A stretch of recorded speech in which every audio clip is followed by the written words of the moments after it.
How to change country or region in Microsoft Store. Hello everyone, welcome back to our channel, and today we are back again with a new video. So without any delay, let's get into it.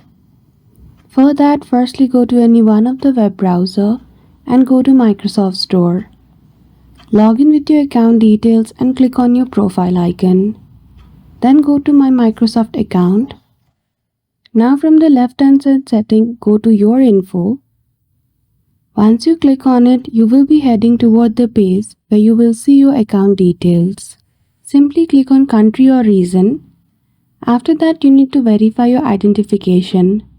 So provide your Gmail and there will be sent a code using which you will be able to verify your identification and then after change your country.